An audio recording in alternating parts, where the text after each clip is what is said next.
7 апреля состоится юбилейная битва в Назрани. В зрелищных противостояниях сойдутся лучшие спортсмены в различных весовых категориях. Ингушские бойцы также примут участие в предстоящих поединках.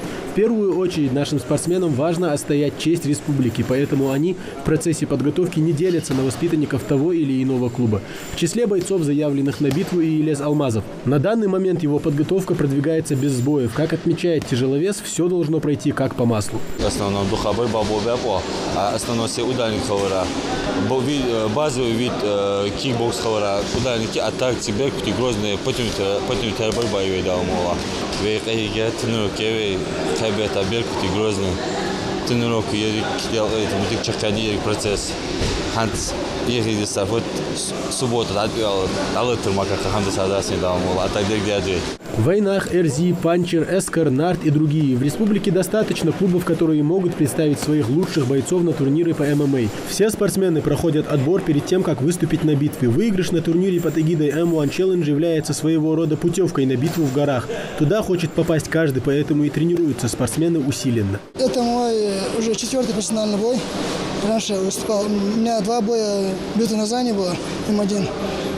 Один сложился для меня удачно, второй крайний бой неудачно для меня сложился. И вот после горького этого поражения я хочу обратно доказать, что я могу представлять нашу республику достойно. Впереди у ребят очень важный и ответственный этап подготовки – весогонка. По словам тренера Исы Тенгиева, все проходит в штатном режиме, и ошибок от спортсменов в ходе этого процесса не ожидается. Сейчас пока все идет хорошо, пока все идет по плану, у ребят пока нет никаких травм. И сейчас у нас идет уже завершающий этап. У нас были сборы в Дагестане и в Чеченской республике были сборы. В соглавном бою спортивного вечера в рейдж должен выйти еще один наш яркий боец, уже известный в мире ММА Ахматхан Боков. Он уже зарекомендовал себя как зрелищный файтер и теперь вновь надеется оправдать все ожидания болельщиков. Подготовка проходит довольно успешно. Начальную подготовку мы провели на базе Беркута на сборах в Чеченской республике. Сейчас концовка, решающая стадия, весогонка. Здесь проводим дома у себя. Мелочи оттачиваем, вес подгоняем. Как говорят, соперник, восходящая звезда Киргизстана.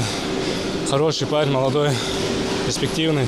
Самбист, по-моему, он и в ударке хороший, борьба у него довольно на хорошем уровне. Посмотрим, речь покажет, получше. 7 апреля во Дворце спорта Магаз будет жарко. Не пропустите очередное спортивное зрелище. Бои ожидаются яркими и бескомпромиссными. И пусть победу одержит сильнейший. Тамерлан Фухоев, Исмаил Гатагажев, Майырбек Межоев, Гапур Черкиев. Новости 24.